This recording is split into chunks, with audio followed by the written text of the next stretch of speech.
The number one question we get at Guardian Outfitters when it comes to handcuffs is what is the difference between the Smith & Wesson M100 model and the Smith & Wesson M&P 100 models.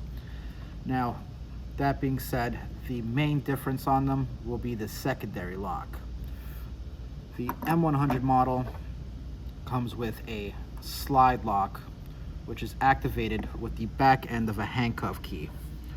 To activate this slide lock, simply put the butt end of the handcuff key and slide it in.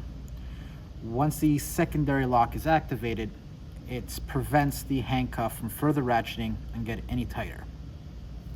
Now, to unlock the handcuffs once activated with a secondary lock, you would put your handcuff key in and you would move it counterclockwise and then clockwise to completely open the handcuff.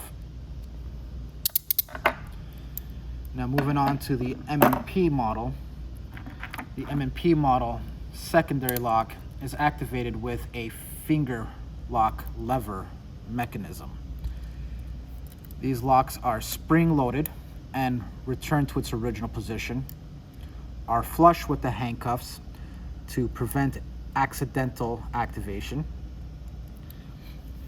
To unlock the handcuffs once engaged with the secondary lock, we do the same thing by turning the handcuff key counterclockwise to unlock the secondary lock and then clockwise to completely unlock the handcuffs.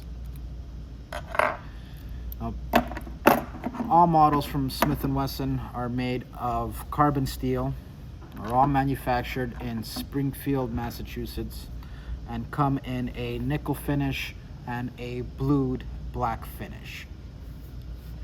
All these models of Smith & Wesson handcuffs are available in our online store at www.guardianoutfitters.ca or in store. Thank you.